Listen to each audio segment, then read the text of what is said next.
Dan pemirsa, kita akan melihat kabar berikutnya.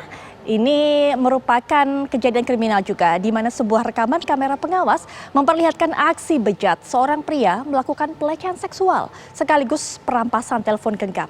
Korban adalah seorang mahasiswi di Medan, Sumatera Utara. Peristiwa terjadi pada hari Senin, dini hari lalu. Anda bisa lihat juga inilah rekaman kamera pengawas. Korban yang ketika itu sedang berteduh dikarenakan hujan turun sangat lebat. Tiba-tiba didatangi oleh seorang pria. Nah, sambil mengamati situasi, kemudian pelaku lalu melakukan pelecehan seksual dengan meremas salah satu bagian tubuh vital korban. Selain itu, pelaku juga merampas telepon genggam milik korban. Dan dalam rekaman CCTV, tadi terlihat juga bahwa korban ini sempat melakukan perlawanan. Korban sempat memukul dan menggigit pelaku, namun akhirnya pelaku dapat melarikan diri.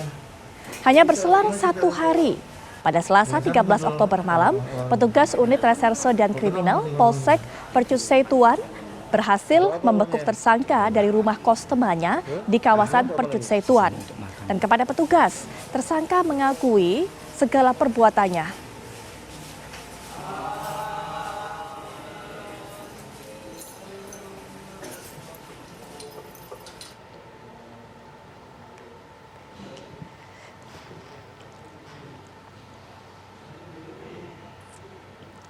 Pemirsa, kita akan juga dapatkan informasi mengenai hal ini dari AKP Riki Pripuan Atmaja selaku Kapolsek Percut-Setuan. Selamat malam Pak Riki.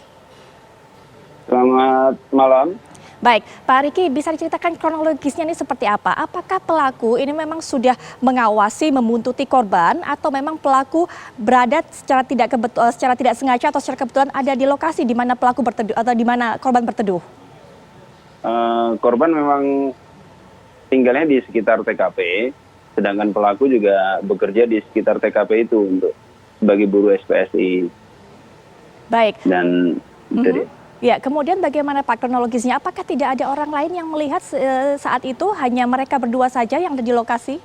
Jadi kronologis diceritakan bahwa sekitar jam 1 dini hari, tanggal 12 Agustus 2020 itu, korban berteduh karena hujan lebat dengan membawa handphone. Kemudian tersangka melihat korban, sehingga melihat ada kesempatan tersebut, korban berusaha untuk dilakukan pelecehan seksual oleh tersangka, kemudian diambil handphonenya.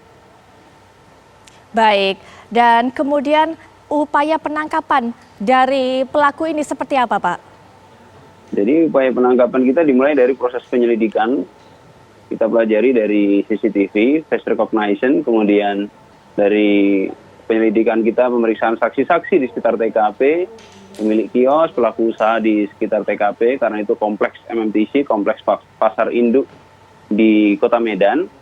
Kemudian diperoleh identitas dari pelaku sehingga kita lakukan penangkapan dan pelaku mengakui perbuatannya.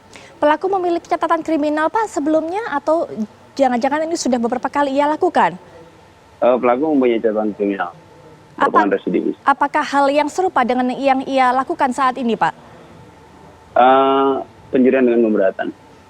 Maaf, Pak, saya tidak mendengar. Pencurian dengan pemberatan. Pencurian dengan pemberatan. Baik.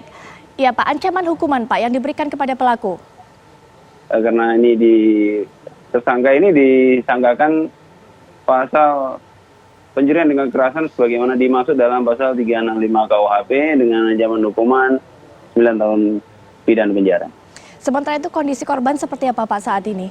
Kondisi korban sempat mengalami trauma karena kita pun mempunyai ruang pelayanan khusus terhadap korban perempuan dan anak yang mengalami trauma akibat kejahatan, sehingga kita pun berikan treatment khusus terhadap korban. Dilakukan perawatan, Pak, di rumah sakit kepada korban? Tidak sampai, kita rawat jalan saja. Baik, terima kasih AKP Riki atas informasi yang sudah disampaikan kepada kami. Selamat malam, Pak.